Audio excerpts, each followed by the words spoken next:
Maya Chun stood at the entrance of Roosevelt High School, her military-issued duffel bag slung over one shoulder and a worn leather backpack on the other. The morning sun cast long shadows across the concrete courtyard where clusters of students gathered in their familiar groups. At 17, she had the quiet confidence that came from years of discipline, though few would guess the experiences that shaped her steady gaze and measured movements. Her father's latest deployment had brought their family to this small coastal town in Oregon, and Maya had learned long ago not to get too attached to places or people. Military families moved frequently, and she had attended 7 different schools in the past 4 years. Each transition brought the same challenges: new faces, established social hierarchies, and the inevitable period of adjustment that came with being the outsider.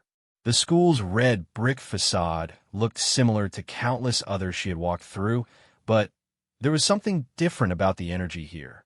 Students moved with a particular swagger, and she noticed the way certain groups commanded space in the courtyard. Near the main entrance, a cluster of girls in designer clothes and perfectly styled hair held court, their laughter carrying an edge that made nearby students shift uncomfortably. Maya approached the main office, her boots making soft sounds against the polished linoleum floors. The hallway smelled of industrial cleaning solution and teenage anxiety, a combination she knew well. Behind a reception desk, a middle-aged woman with kind eyes looked up from her computer screen. "You must be Maya Chun," the secretary said with a warm smile. "I'm Mrs. Rodriguez. We've been expecting you." Maya nodded politely and accepted the schedule and locker assignment that Mrs. Rodriguez handed her. Her classes were a mix of advanced placement courses and standard requirements, nothing she couldn't handle. What concerned her more was the social landscape she would need to navigate. "The school can seem overwhelming at first," Mrs. Rodriguez continued, sensing Maya's quiet assessment of her surroundings. "But you'll find your place. Most of our students are welcoming once you get to know them." As Maya made her way through the corridors toward her first class, she became aware of the subtle but unmistakable attention her presence was generating. Conversations paused as she passed, and she felt the weight of curious stares. Her appearance was unremarkable by design. Average height, shoulder-length black hair pulled back in a simple ponytail, and clothes that were clean but not fashionable. She had learned that blending in was often the safest strategy in new environments. Her first period was advanced chemistry with Mr. Patterson, an energetic teacher who immediately put her at ease by focusing on the subject matter rather than making her the center of attention.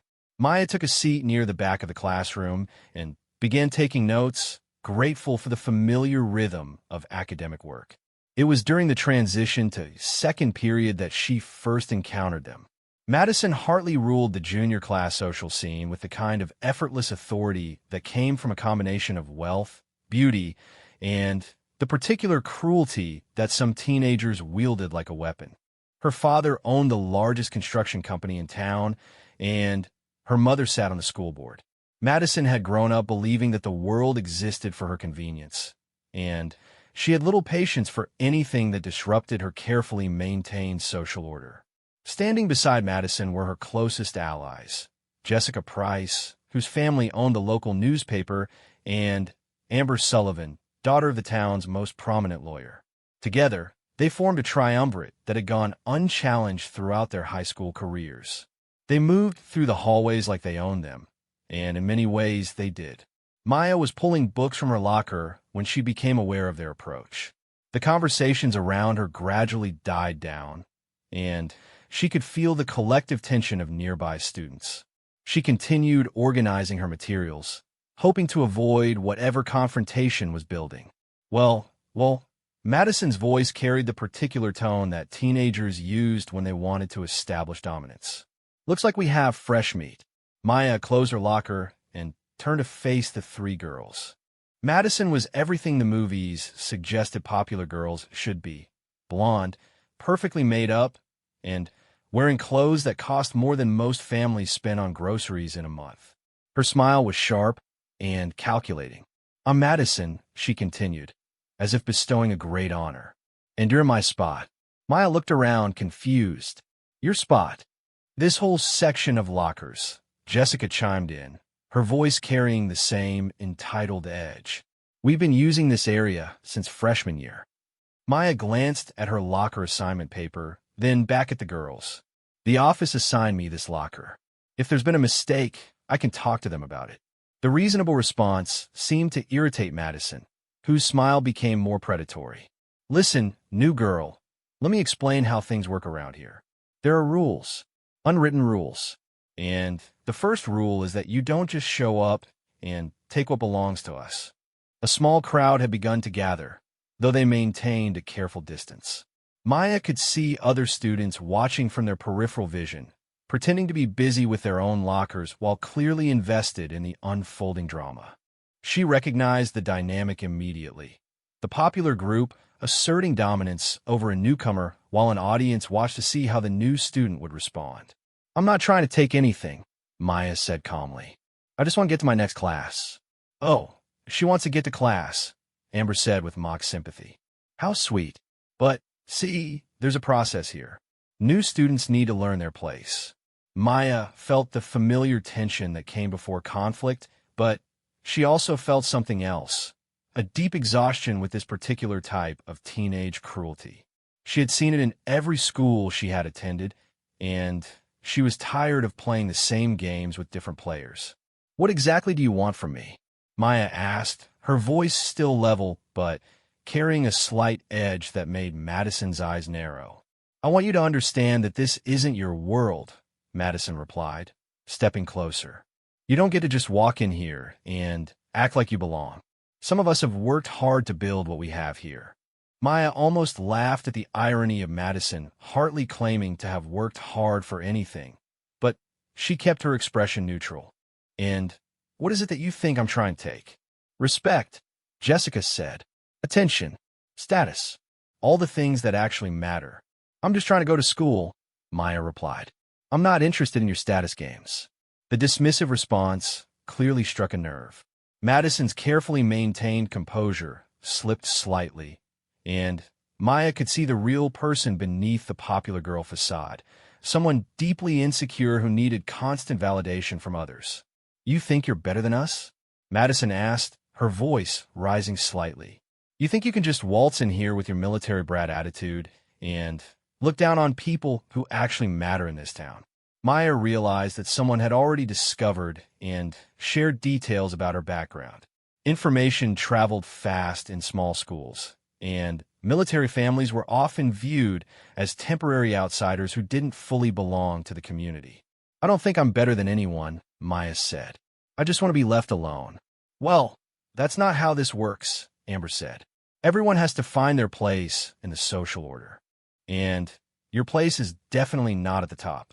Maya could see that the situation was escalating beyond simple territorial posturing.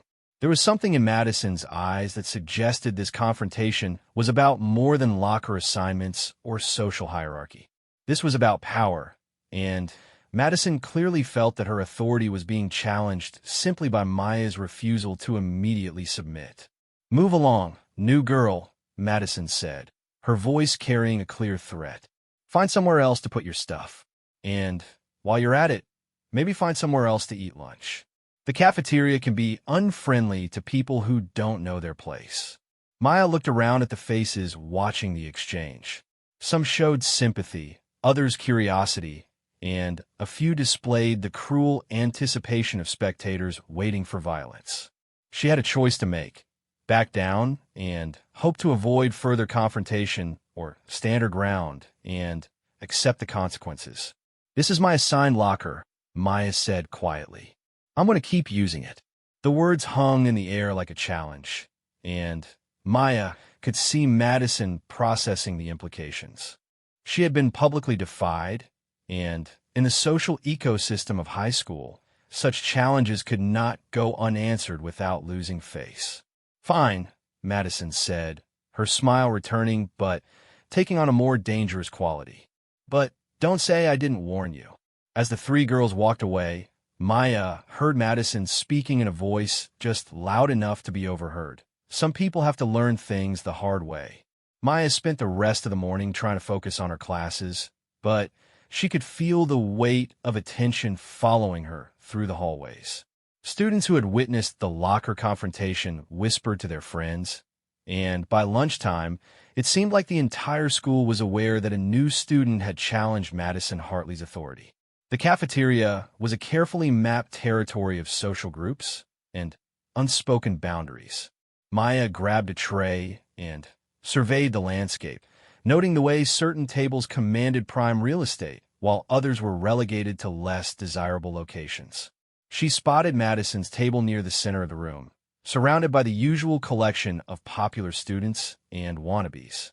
Maya chose an empty table near the windows, hoping to eat in peace and observe the social dynamics without drawing further attention.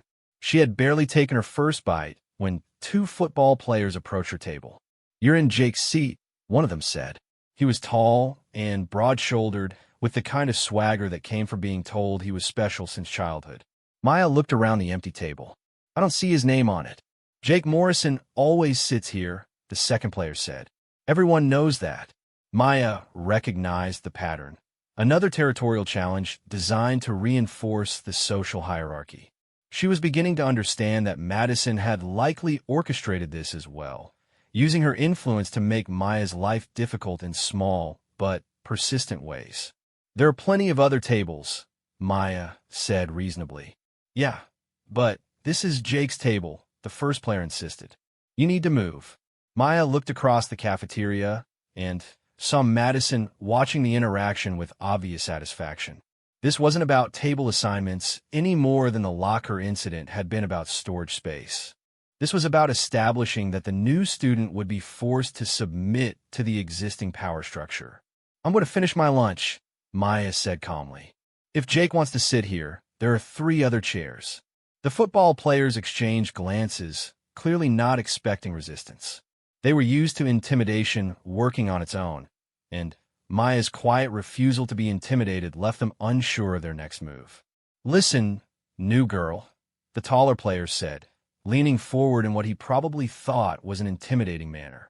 "You don't want to make enemies on your first day." Maya looked up at him with the kind of steady gaze that made him slightly uncomfortable. "I don't want to make enemies at all. I just want to eat my lunch in peace." Before the situation could escalate further, a new voice interrupted the confrontation. "Is there a problem here?" Maya turned to see a girl about her own age approaching the table. She had short brown hair and wore clothes that suggested she existed outside the main social hierarchies. Not popular enough to be part of Madison's circle, but confident enough to insert herself into a potentially volatile situation. "No problem," Maya said. "I was just finishing my lunch." "I'm Sarah," the girl said, taking a seat across from Maya. "Sarah Mitchell. And you're the new girl everyone's talking about." The football players seemed to realize that their intimidation tactics were not working and that they were beginning to draw unwanted attention. After exchanging some muttered comments, they retreated to their usual table, though Maya could see them continuing to watch her. "Thanks," Maya said quietly. "Don't mention it," Sarah replied. "Though you should know that standing up to Madison on your first day probably wasn't the smartest move if you were hoping for a peaceful semester." "I gathered that," Maya said. "But I've learned that bullies don't stop if you give them what they want. They just ask for more." Sarah studied Maya with obvious curiosity. "Most new students try to lay low for at least a few weeks before they start making waves." "I'm not trying to make waves," Maya said. "I just want to be left alone." "Well, unfortunately, that ship has probably sailed," Sarah said.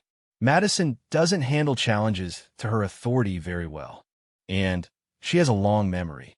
Maya looked across the cafeteria again and saw Madison holding court at her table, occasionally glancing in their direction.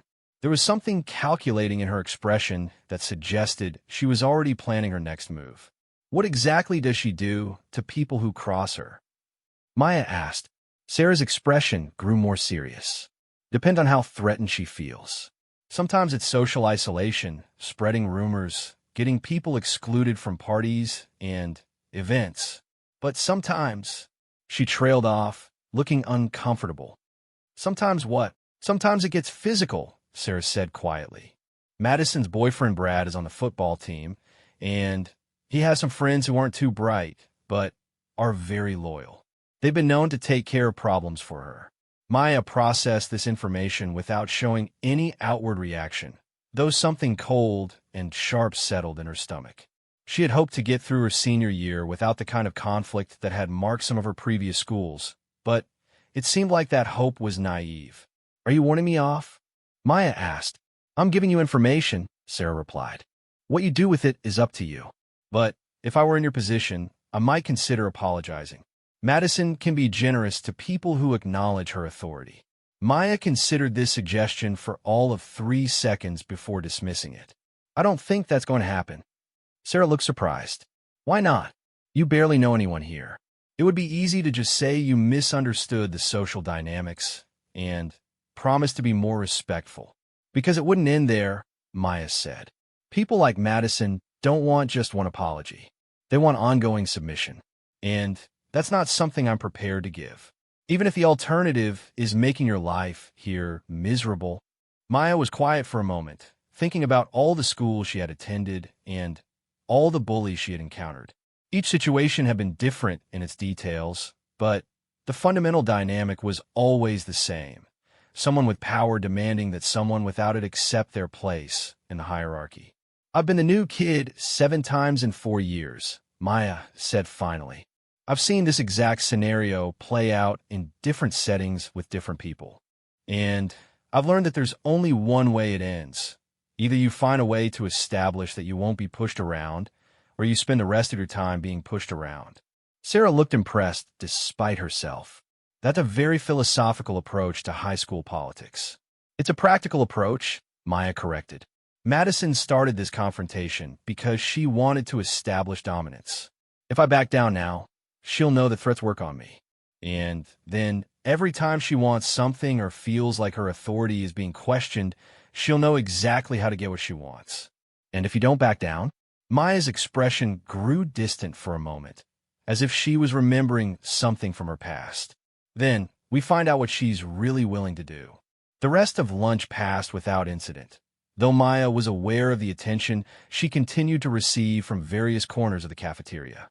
By the time the bell rang for 5th period, it felt like the entire school was waiting to see what would happen next.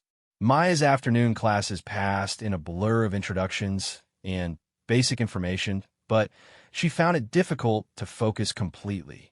Part of her mind was constantly analyzing her environment, noting exits and potential problems, assessing the students around her for signs of hostility or alliance. It was a habit she had developed over years of being in new and potentially challenging situations. When the final bell rang, Maya made her way to her locker to collect her books for homework. The hallways were crowded with students eager to escape the confines of the school day, and the noise level made it difficult to hear individual conversations. She was focused on organizing her materials when she became aware that the area around her locker had grown unusually quiet. Maya turned to find Madison approaching with her usual entourage, but this time they had been joined by several additional students, including Brad Morrison, Madison's boyfriend, and 2 other football players Maya recognized from the cafeteria incident. The group had positioned themselves to block her access to the main exit, and Maya realized that this confrontation had been carefully planned. "I heard you've been telling people that I'm a bully," Madison said without preamble. Maya considered the accusation. "I don't remember using that word.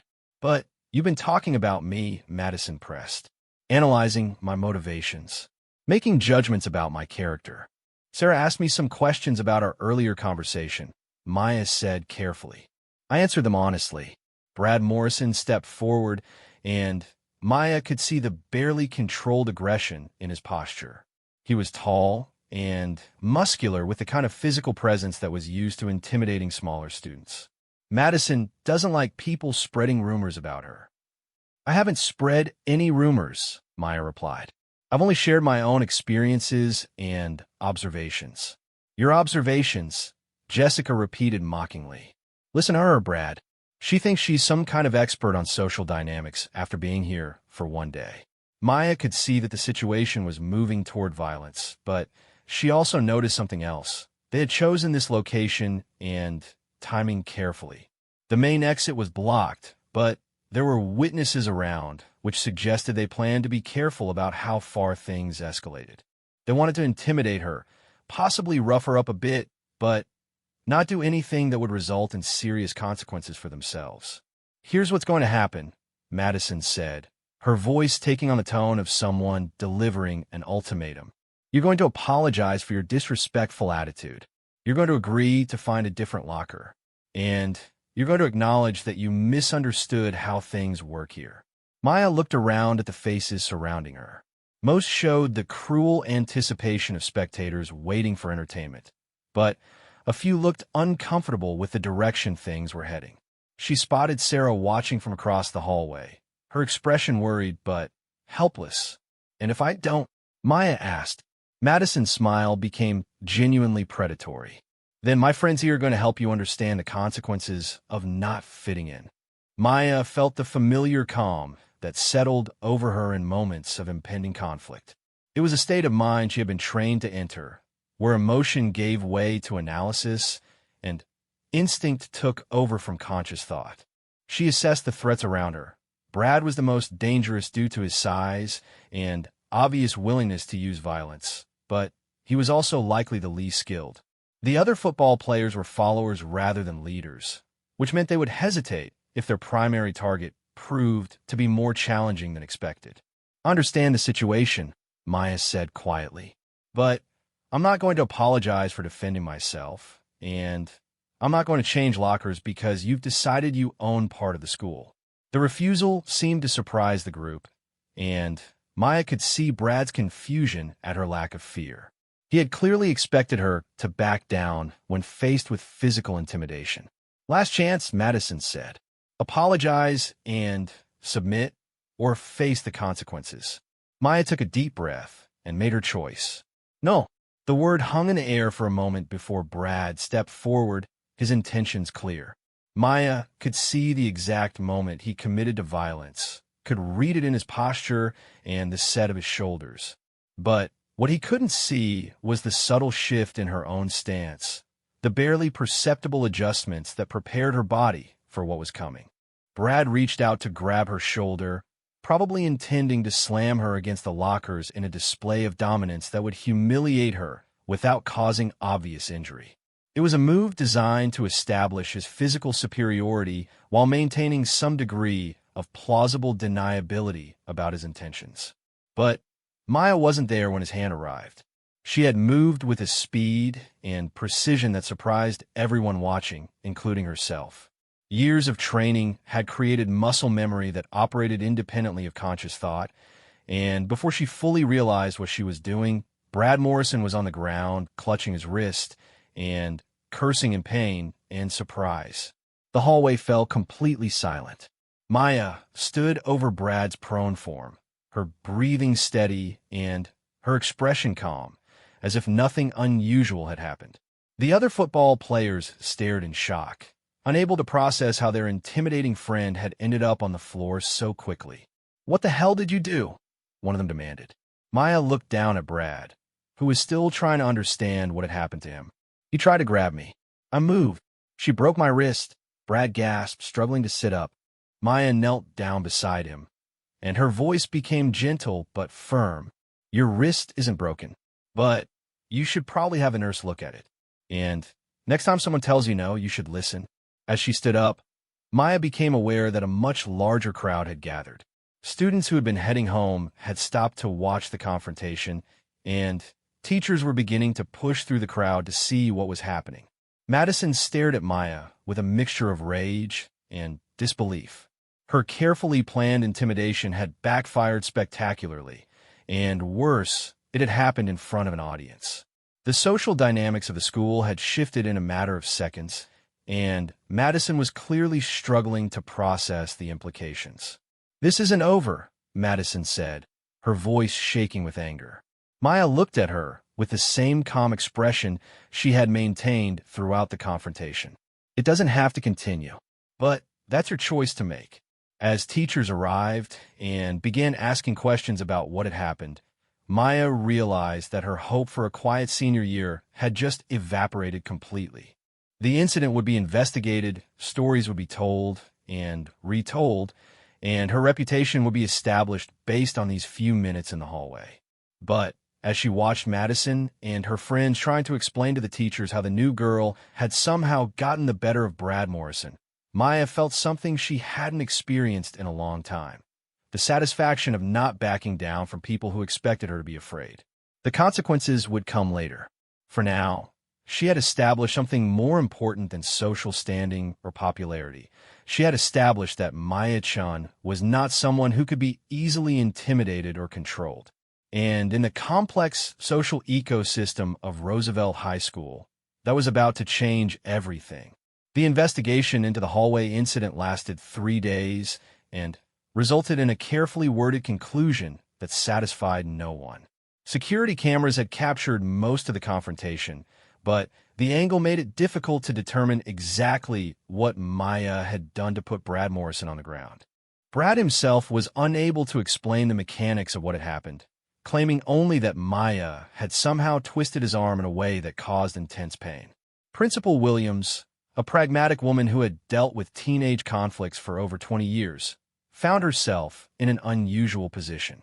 The evidence suggested that Maya had acted in self-defense, but the speed and effectiveness of her response raised questions about her background and training that she declined to answer in detail. "I've been in martial arts classes since I was young," Maya told the principal during their private meeting. "My father believed it was important for me to be able to protect myself." "What style of martial arts?" Principal Williams asked. Maya hesitated for a moment before answering. "Mixed disciplines, primarily focused on self-defense rather than competition." The answer was technically true, but incomplete. Maya's training had indeed been mixed, but it had also been intensive and practical in ways that went far beyond typical civilian martial arts programs. Her father, Master Sergeant David Chun, had insisted that his daughter learn not just how to defend herself, but how to end conflicts quickly and decisively. The official conclusion was that both students would receive warnings about their conduct, and Brad would be required to attend anger management counseling.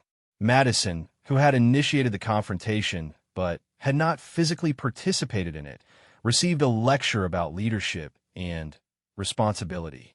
But the official resolution was far less important than the unofficial consequences that rippled through the school's social ecosystem. Word of the incident spread with the speed and distortion typical of high school gossip. By the end of the week, Maya had supposedly broken Brad's arm, thrown him across the hallway, and demonstrated black belt skills that left the football team afraid to approach her. None of these details were accurate, but they became part of her reputation nonetheless. The effect on Madison's social standing was immediate and devastating. Her authority had been built on the perception that she could control situations through intimidation and social pressure.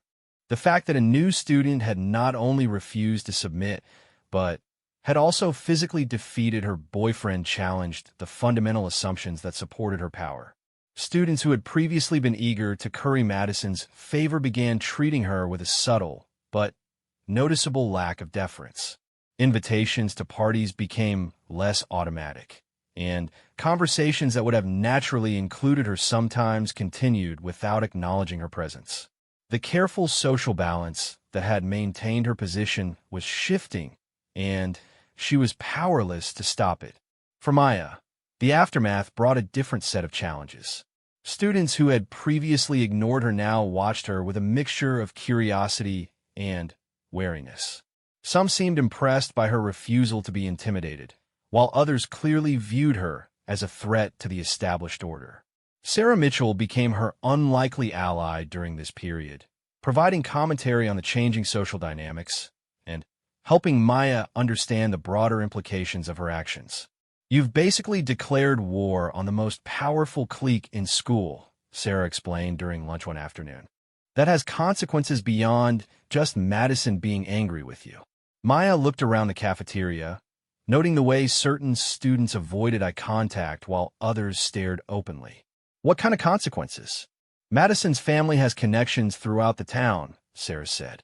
Her father's construction company employs a lot of people, and her mother's influence on the school board means she can make life difficult for students and teachers who cross her. Are you warning me to apologize again? Maya asked. No, Sarah said quickly. Actually, I'm kind of impressed that someone finally stood up to her. But I want you to understand what you're dealing with. This isn't just about high school drama anymore. Maya appreciated Sarah's honesty, but she also knew that backing down now would be impossible. Madison had made their conflict public and personal, and any attempt at reconciliation would be seen as weakness by everyone involved. The real test came the following Monday, when Maya arrived at school to find her locker vandalized. Someone had scratched "Military Freak" into the metal surface and covered the lock mechanism with super glue. The damage had clearly been done over the weekend, and the placement suggested that whoever was responsible had inside knowledge of the school's security systems. Maya stood looking at the damage for several minutes, considering her options. She could report the vandalism, which would likely result in another investigation that wouldn't definitively identify the culprits. She could ignore it and find alternative storage for her books. Or she could treat it as an escalation that required a more direct response. That sucks, a voice said behind her. Maya turned to see Jake Morrison, Brad's younger brother, and a member of the school's wrestling team. He was shorter and less bulky than Brad, but he carried himself with the same confident swagger that seemed to run in their family. Did you see who did this? Maya asked. Jake shook his head, but something in his expression suggested he had suspicions. Happened sometime over the weekend. Security cameras in this section have been broken for months. Maya studied Jake's face, trying to read his intentions. The Morrison brothers were known to be close, and Brad's humiliation would have reflected on the entire family. She expected hostility, not what appeared to be sympathy. Your brother okay? Maya asked. Jake's expression grew more serious. His wrist is fine. His pride took more damage than anything else. I didn't want to hurt him, Maya said. But he didn't give me much choice. I know, Jake said quietly. Brad's always been too quick to use his size to solve problems. Maybe getting knocked down a peg will teach him something. The conversation was interrupted by the arrival of Madison and her entourage. She took one look at Maya's vandalized locker and smiled with obvious satisfaction. Oh my, Madison said with mock sympathy. Someone doesn't seem to like military brats very much. Maya looked at Madison steadily. I wonder who that could be. Well, vandalism is such a serious crime, Madison continued, her tone suggesting anything but concern. I hope they catch whoever did this terrible thing. Jessica and Amber laughed at Madison's performance, but Maya noticed that several other students who had gathered to see the damage looked uncomfortable with the obvious harassment. I'm sure they will, Maya said calmly. And when they do, I imagine the consequences will be quite serious. Madison's smile faltered slightly, as if she was hearing a threat beneath Maya's reasonable tone. I wouldn't know anything about that. I was home all weekend with my family. Of course you were, Maya agreed. I'm sure you have lots of witnesses who can confirm that. The exchange had the feel of a chess match, with both players making moves that carried multiple meanings. Madison was trying to demonstrate her power to intimidate and harass without consequences, while Maya was suggesting that she understood exactly who was responsible and was prepared to respond accordingly. The crowd of onlookers sensed the tension and began to disperse, but not before Jake Morrison stepped closer to Maya. If you need help getting that lock fixed, I know someone who can take care of it, he offered quietly. Maya looked at him with surprise. Why would you help me? Jake glanced toward Madison, who was still watching their interaction with obvious displeasure. Because bullying is bullying, regardless of who's doing it. And my family doesn't owe the Hartleys anything. The offer was unexpected, but welcome. Maya's resources for dealing with the practical aspects of harassment were limited, and having an ally among the popular students could provide valuable protection. I'd appreciate that, Maya said. As Jake walked away, Maya became aware that Madison's expression had shifted from satisfaction to concern. The defection of a Morrison was significant, representing a crack in the social coalition that supported her authority. The lock situation was resolved by the end of the day, but the vandalism had served its purpose. It demonstrated that Madison was willing to escalate their conflict beyond verbal confrontations and social pressure. Maya understood that she was now engaged in a war of attrition that could continue for the rest of the school year. That evening, Maya sat in her family's temporary quarters on the nearby military base, trying to focus on homework while processing the day's events. Her father was away on a training exercise, and her mother was attending a support group meeting, leaving Maya alone with her thoughts. The phone rang, interrupting her concentration. "Is this Maya, Chun?" An unfamiliar female voice asked. "Yes. Who is this?" "My name is Elena Vasquez. I'm a senior at Roosevelt High. I heard about what happened with Madison and her crew." Maya waited for the caller to continue, uncertain about the purpose of the conversation. "I wanted you to know that there are other students who are tired of the way Madison runs things," Elena continued. "Students who would be willing to support someone who's brave enough to stand up to her." The offer was intriguing, but also potentially dangerous. Maya understood that accepting support from other students would formalize their conflict and make it impossible to resolve quietly. "What kind of support?" Maya asked. "Information, mostly. Madison has enemies, but they've never had a focal point for their opposition. Someone who's proven they can't be intimidated." Maya considered the implications. "And what would you want in return?"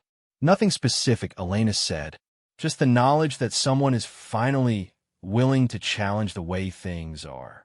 After the call ended, Maya sat in the quiet apartment and thought about the choices she was facing. She could continue to handle Madison's harassment on her own, treating each incident as an isolated problem to be solved individually. Or she could accept that their conflict had grown beyond personal animosity and was now about larger questions of power and justice within the school community.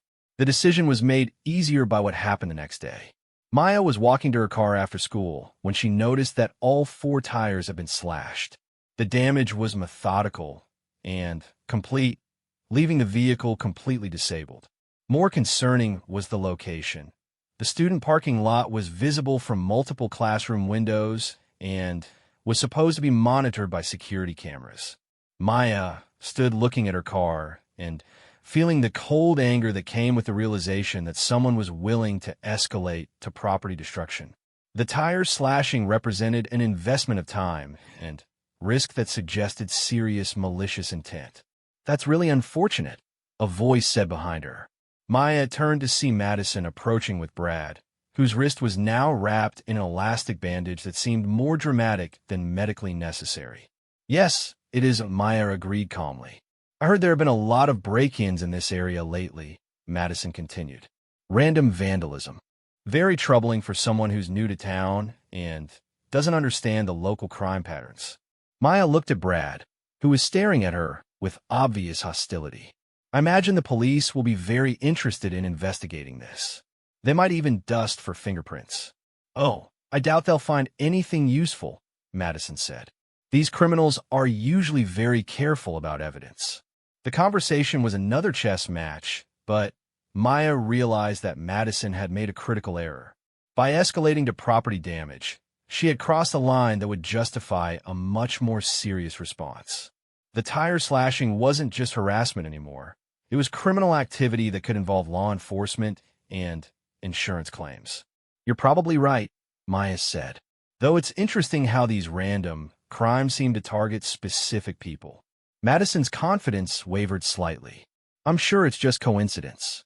"I'm sure it is," Maya agreed. "But the police might see patterns that aren't obvious to civilians." As Madison and Brad walked away, Maya pulled out her phone and called the police non-emergency number. She also called her father's cell phone, knowing that Master Sergeant Chun would have strong opinions about civilians targeting his daughter's property. The police response was professional but limited. Officer Janet Martinez took Maya's report and noted the obvious pattern of harassment, but She also explained that proving responsibility would be difficult without witnesses or physical evidence.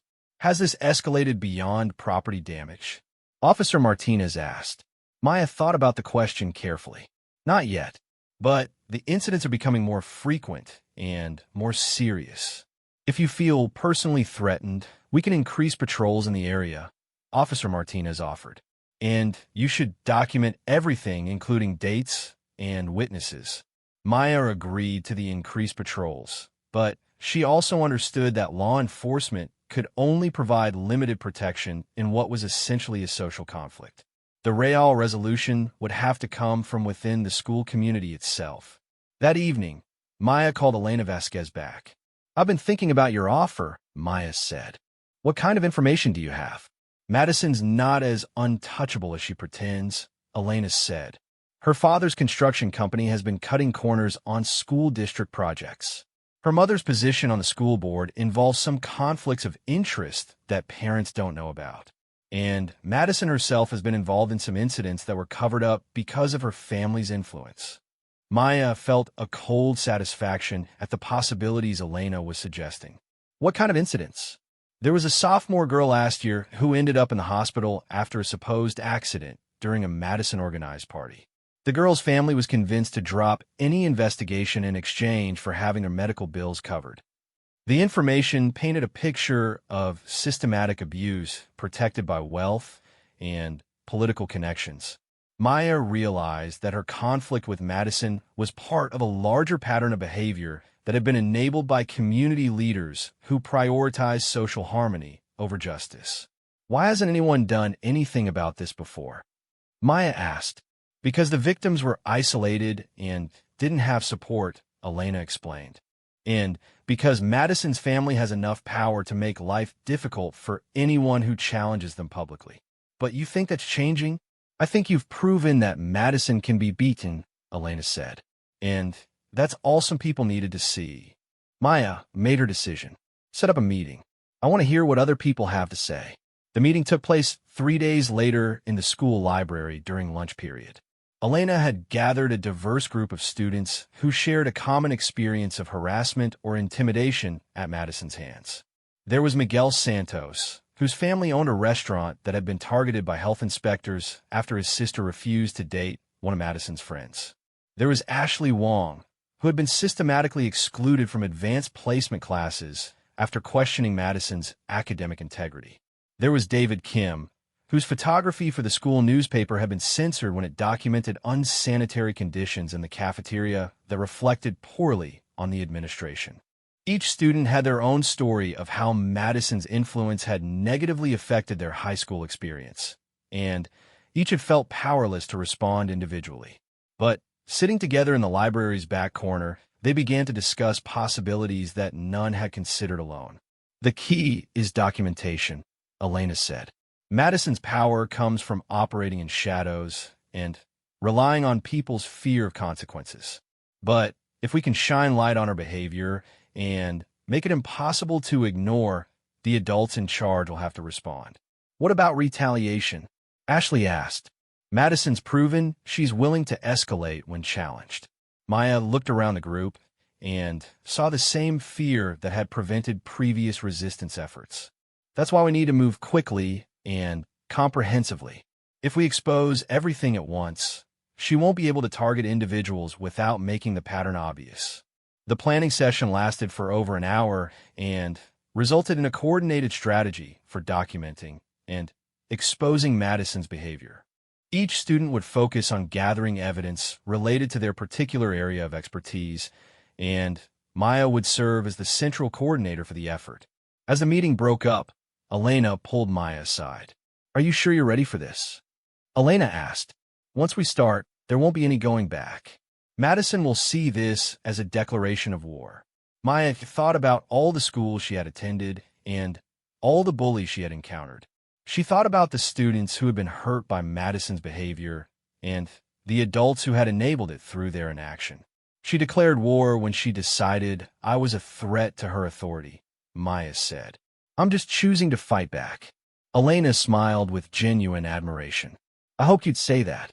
That afternoon, Maya's car tires were slashed again, but this time David Kim was positioned nearby with a telephoto lens and captured clear photographs of Jessica Price using a knife on the rubber. The evidence was immediately turned over to both school administration and local police, representing the first concrete proof of criminal activity. Madison's response was swift and predictable.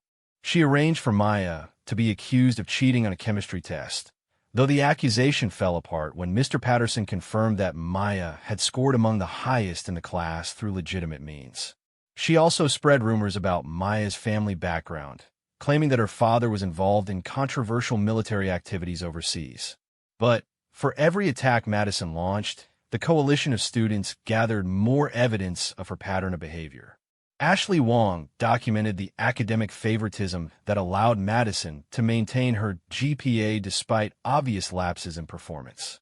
Miguel Santos gathered testimonials from students whose families had been economically targeted for challenging the Hartley family's interests. David Kim photographed and recorded incidents of harassment and intimidation that had previously gone undocumented. Within 2 weeks, the group had assembled a comprehensive file demonstrating Madison's systematic abuse of power and her family's use of political influence to protect her from consequences. The question was what to do with the evidence. Maya spent an entire evening reviewing the documents and recordings that her allies had gathered.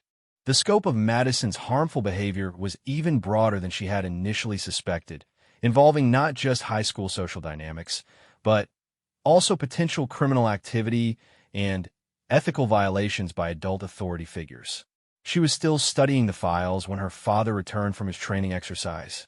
Master Sergeant David Chun was a compact, disciplined man who had spent 22 years in military service. He had seen combat in 3 different conflicts and had trained soldiers in hand-to-hand combat and tactical awareness. When he looked at his daughter studying documents spread across the kitchen table, he immediately recognized the signs of someone planning an operation. "What's the situation?" he asked, using the tone that indicated he was treating her as a fellow soldier rather than just his daughter. Maya explained the escalating conflict with Madison and showed him the evidence her allies had gathered. She also told him about the tire slashing incidents and the pattern of intimidation that seemed designed to force her family to leave town. Master Sergeant Chun reviewed the materials with the analytical eye of someone trained to assess threats and plan responses. When he finished, his expression was grim. "This girl and her family represent a legitimate threat to your safety and our family's welfare," he said. "The question is how to neutralize the threat without creating larger problems." Maya had expected her father to be angry about the harassment, but his clinical assessment of the situation surprised her. "What would you do?" "In a combat zone, I'd eliminate the threat quickly and decisively," he said. "But this is a civilian environment with different rules and different consequences for direct action." He was quiet for several minutes, studying the evidence and considering options. "However," he continued, "civilian environments also offer opportunities that don't exist in combat zones. The key is understanding how to leverage the existing power structures to achieve your objectives." Maya realized that her father was offering to help her plan a response that would be more sophisticated and effective than anything she could develop on her own. "What do you have in mind?" she asked. Master Sergeant Chun smiled with the expression of someone who had found an interesting tactical challenge. "Let me make some phone calls," he said. "I think it's time for the Hartley family to understand that they've chosen the wrong target." Master Sergeant David Chin's phone calls began that evening and continued for 3 days. Maya watched her father work with a methodical precision that had made him successful in military operations around the world. Each conversation was brief and focused, but she could see that he was building something systematic and comprehensive. Military families develop extensive networks, her father explained when Maya asked about his approach. "We look out for each other because we understand that civilian authority doesn't always protect our interests." The first call went to Lieutenant Colonel Patricia Hendricks, who served as the base legal officer and had experience dealing with civilian military conflicts. The second was to Sergeant Major William Torres, whose wife worked for the state education department. The third was to Captain Maria Santos, whose brother happened to be an investigative journalist for the regional newspaper. Within 48 hours, Master Sergeant Chun had assembled a coalition of military families, legal experts, and media contacts who were interested in the Hartley family's pattern of behavior. What Maya had seen as a high school conflict, the adults recognized as a broader issue of corruption and abuse of power that affected the entire community. The key insight, her father explained, is that the Hartley family's power depends on operating in isolation.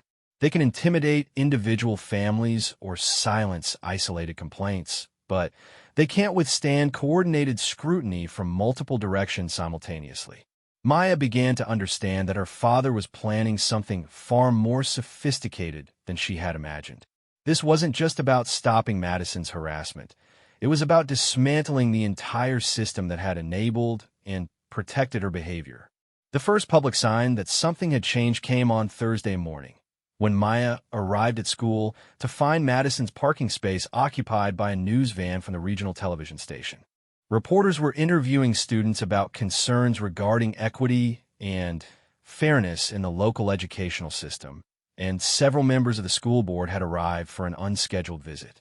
Madison herself looked pale and confused as she navigated the increased scrutiny.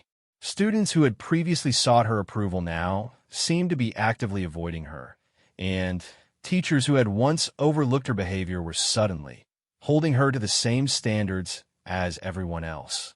Maya was walking to her first period class when she was approached by Mrs. Rodriguez from the main office.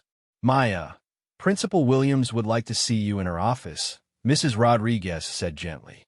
Maya found herself sitting across from Principal Williams, but they were not alone. Lieutenant Colonel Hendricks was also present, wearing her dress uniform and carrying a briefcase full of documents. "Maya," Principal Williams began carefully, "we've received some concerning reports about ongoing harassment and intimidation involving several students at our school." Maya waited for the principal to continue, uncertain about how much she should reveal about her own investigation efforts. "Lieutenant Colonel Hendricks represents the interests of military families in our district," Principal Williams continued. "She's brought some information to our attention that suggests broader patterns of behavior that need to be addressed." Lieutenant Colonel Hendricks opened her briefcase and removed several folders. "Maya, we understand that you've been documenting incidents of harassment and intimidation. We'd like you to share that information with us so we can ensure that appropriate action is taken." Maya looked between the two adults, realizing that her father's phone calls had resulted in official attention from both military and civilian authorities. The scope of the response was far broader than anything she had expected. "I have some documentation," Maya said carefully. "But other students were also involved in gathering information. We'll need to speak with all of them," Lieutenant Colonel Hendricks said. "This investigation will be thorough and comprehensive."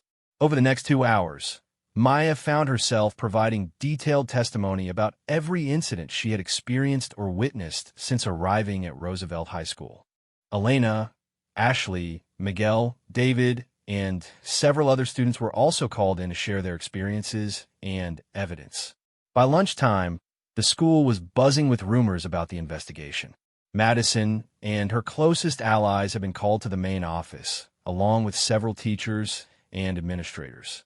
Parents were arriving throughout the day, and the parking lot looked like a convention of lawyers, education officials, and military personnel. Maya was eating lunch with Sarah when Jake Morrison approached their table.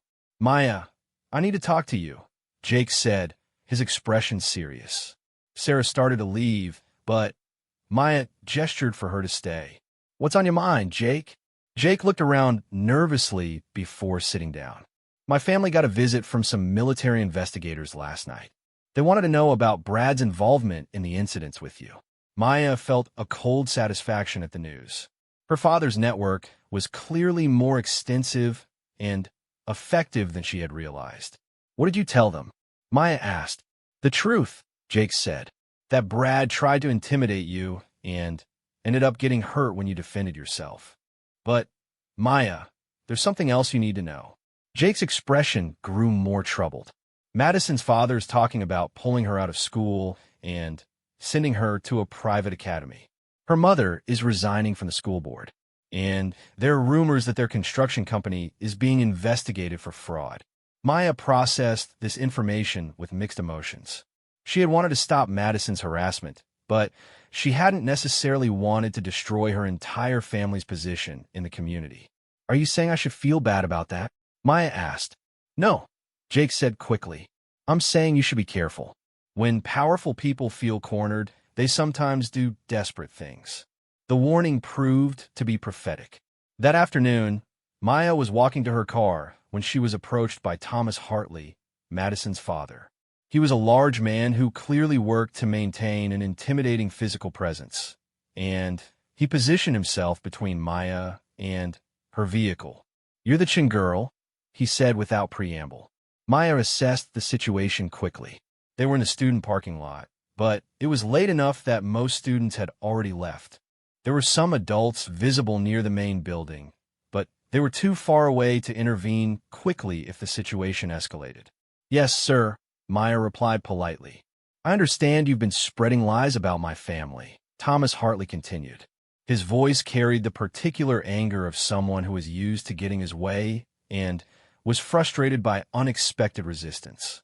"I've been telling the truth about my experiences," Maya corrected. "If that reflects poorly on your family, perhaps you should consider why." The response clearly made Thomas Hartley angrier, and Maya could see him struggling to control his temper. "Listen, you little military brat. My family has been part of this community for 3 generations. We don't need some outsider coming in here and stirring up trouble." "I didn't want any trouble," Maya said. "I just wanted to attend school without being harassed or intimidated." "Harassed?" Thomas Hartley's voice rose. "My daughter tried to help you understand how things work here, and you repaid her kindness by attacking her boyfriend and spreading malicious rumors." Maya recognized the distorted version of events that Madison had apparently shared with her father.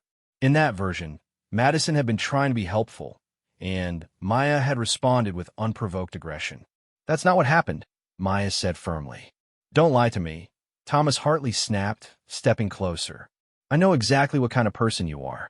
Military families think they can come into our communities and act like they own the place." Maya felt the familiar calm that preceded conflict, but she also heard something else in Thomas Hartley's voice: genuine fear. This wasn't just about his daughter's social problems. This was about larger threats to his family's position and prosperity. "Mr. Hartley," Maya said quietly, "I think you should step back and reconsider what you're doing right now." "Or what?" he demanded. "You'll attack me the way you attacked that boy." Maya looked steadily at Thomas Hartley and made a decision that would change everything. "No, sir," she said. "But my father might be interested in knowing that you cornered his daughter in a parking lot and threatened her." "I didn't threaten you," Thomas Hartley protested, but his voice carried less conviction than before. "You positioned yourself to block my access to my car," Maya said calmly. "You used your size to try to intimidate me. And you made statements about military families that could be interpreted as discriminatory threats." Maya pulled out her cell phone and showed Thomas Hartley that she had been recording their conversation. "More importantly," Maya continued, "I think the investigators who are currently examining your business practices might find it interesting that you're attempting to intimidate witnesses." Thomas Hartley's face went pale as he realized the implications of what Maya was saying. The investigation into his construction company was apparently more serious than he had initially believed, and threatening potential witnesses would only make his legal situation worse. "This conversation never happened," he said, backing away from Maya's car. "Actually, it did," Maya replied, holding up her phone. "And now there's documentation to prove it." As Thomas Hartley walked quickly toward his own vehicle, Maya felt a mixture of satisfaction and concern. She had successfully defended herself against adult intimidation, but she had also escalated the conflict to a level that might have serious consequences for everyone involved. That evening, Maya shared the recording with her father and Lieutenant Colonel Hendricks. Their response was swift and decisive. Threatening a military dependent is a federal offense under certain circumstances, Lieutenant Colonel Hendricks explained. And attempting to intimidate witnesses in an ongoing investigation is always serious. By Friday morning, the situation had evolved far beyond anything Maya could have predicted. Thomas Hartley's construction company was under formal investigation by both state and federal agencies. Madison's mother had not only resigned from the school board, but was also facing ethics charges related to conflicts of interest. Madison herself had been suspended from school, pending a complete review of the harassment allegations. The transformation of Roosevelt High School social dynamics was immediate and dramatic. Students who had previously been afraid to speak out against Madison's behavior were suddenly willing to share their experiences. Teachers who had overlooked problematic incidents were now being held accountable for their lack of intervention. The entire administrative structure was being examined to understand how systematic harassment had been allowed to continue for so long. Maya found herself at the center of conversations about bullying, abuse of power, and the responsibility of bystanders to intervene in harmful situations. Students who had never spoken to her before approached her to share their own experiences with harassment and to thank her for having the courage to fight back. But the attention also brought unexpected challenges. Some community members blamed her for disrupting the social order and causing problems for a prominent local family. Others treated her like a hero for exposing corruption and standing up to bullies. Maya struggled with both responses, wanting only to be left alone to finish her senior year in peace. The resolution came during a community meeting held at the school on the following Wednesday evening. The auditorium was packed with parents, students, teachers, and local officials who had gathered to discuss the investigations and their implications for the school district. Maya sat with her father in the front row, watching as Principal Williams, Lieutenant Colonel Hendricks, and several other officials presented their findings to the community. The investigation has revealed a pattern of harassment, intimidation, and abuse of power that has affected numerous students over several years, Principal Williams announced. We have also discovered that this behavior was enabled by administrative failures and conflicts of interest that compromised our ability to protect our students. The presentation included testimonials from students who had been affected by Madison's behavior, documentation of the administrative cover-ups that had protected her from consequences, and evidence of the financial corruption that had given her family disproportionate influence over school policies. Madison herself was not present at the meeting, having been enrolled in a private military academy in another state. Her parents had also left town, with Thomas Hartley's construction company facing bankruptcy and potential criminal charges. When the formal presentations ended, community members were invited to share their thoughts and concerns. Maya listened as parents expressed anger about the failures of oversight, students talked about their experiences with harassment, and teachers acknowledged their responsibility for not intervening earlier. Finally, Principal Williams called Maya to the podium. Maya-chan has been at the center of these events, and we like to give her an opportunity to share her perspective, Principal Williams said. Maya walked to the microphone, looking out at the packed auditorium. She saw faces that reflected the full spectrum of community opinion. Some supportive, some skeptical, some curious about what she would say. I didn't come to Roosevelt High School looking for conflict, Maya began. I came here hoping to finish my senior year quietly and move on to college. But I learned that sometimes standing up for yourself means standing up for other people too. Maya talked about the pattern of harassment she had experienced and witnessed. She explained how isolation and fear had prevented previous victims from seeking help. She described the courage of the students who had gathered evidence and supported each other despite the risks. The real problem wasn't Madison Hartley, Maya said. The real problem was a system that allowed one person to hurt others without facing consequences. And that system existed because too many people were willing to look the other way when they saw injustice. Maya looked around the auditorium, making eye contact with students who had been part of her coalition. I'm not a hero, she continued. I'm just someone who got tired of being pushed around and decided to push back. But what we accomplished here wasn't about revenge or destruction. It was about creating a school where everyone can learn without fear. The auditorium was quiet as Maya returned to her seat. Then Elena Vasquez stood up and began to applaud. Within moments, most of the audience had joined her, creating a sustained ovation that acknowledged not just Maya's courage, but the collective effort that had transformed their community. In the weeks that followed, Roosevelt High School implemented new policies for reporting and investigating harassment. An anonymous tip system was established, and regular training sessions were conducted for both students and staff. The school board was restructured to prevent conflicts of interest, and new oversight mechanisms were put in place to ensure accountability. Maya completed her senior year without further incident, though she continued to be recognized as someone who had fundamentally changed the school's culture. She received acceptance letters from several universities, including a full scholarship to study international relations at a prestigious military academy. On graduation day, Maya stood with her class and reflected on the unexpected path that had brought her to this moment. She had come to Roosevelt High School hoping to avoid conflict and attention. Instead, she had found herself leading a movement that exposed corruption and transformed a community.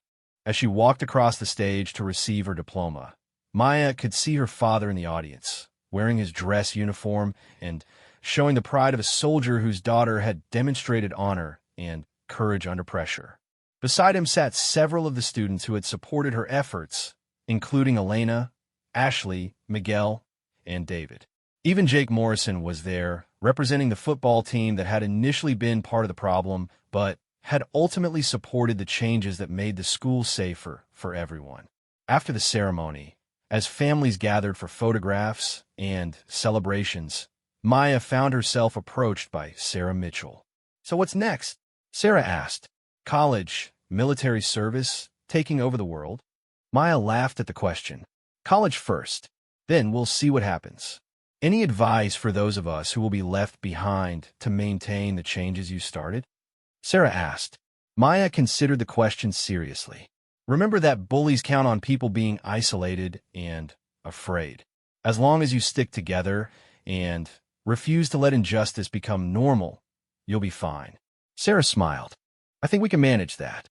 As Maya walked toward her family's car, carrying her diploma and wearing her graduation cap, she reflected on the lessons she had learned during her time at Roosevelt High School.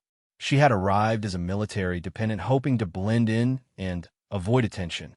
She was leaving as someone who understood that sometimes the most important battles are fought not on foreign battlefields, but in the everyday spaces where people live and learn together. The skills her father had taught her for self-defense had proven useful, but the more important lessons had been about moral courage, strategic thinking, and the power of people working together to create change. Madison Hartley had called her a military brat and tried to use that as an insult. But Maya had learned to embrace the values that military service represented: honor, duty, and the willingness to stand up for those who couldn't protect themselves. As her family drove away from Roosevelt High School for the last time, Maya looked back at the building where she had discovered her own strength and learned that one person's courage could inspire others to find their own. The girl who had been told to get lost on her first day had instead found her place by refusing to accept a world where bullies were allowed to rule through fear and intimidation. And in doing so, she had created a legacy that would continue long after her graduation day. Years later, when Maya was serving as a commissioned officer in the Navy, she would receive letters from Roosevelt High School students who had heard the story of her confrontation with Madison Hartley. They would tell her about their own challenges with bullying and ask for advice about standing up to injustice. Maya would always respond with the same message: courage isn't about being fearless. It's about acting despite your fear. And the most important battles are often fought not with physical strength, but with moral conviction and the determination to do what's right, even when it's difficult. The teeth that Madison had threatened to break had remained intact, but the system of intimidation and abuse that had protected her power had been shattered completely. And in its place, a new culture had emerged based on respect, accountability, and the understanding that everyone deserves to learn and grow without fear. Maya's story became part of the school's history, told to new students as an example of what one person can accomplish when they refuse to accept injustice as inevitable. It served as a reminder that military families, far from being temporary outsiders, often bring valuable perspectives about honor, service, and the courage to stand up for others. And for Maya herself, the experience at Roosevelt High School became the foundation for a life dedicated to protecting those who couldn't protect themselves, whether as a military officer defending freedom abroad or as a citizen working to create justice and equality at home. The new girl who had been told to get lost had instead found her calling, and in doing so had shown an entire community that real strength comes not from the ability to intimidate others, but from the courage to stand up when intimidation is used against the innocent.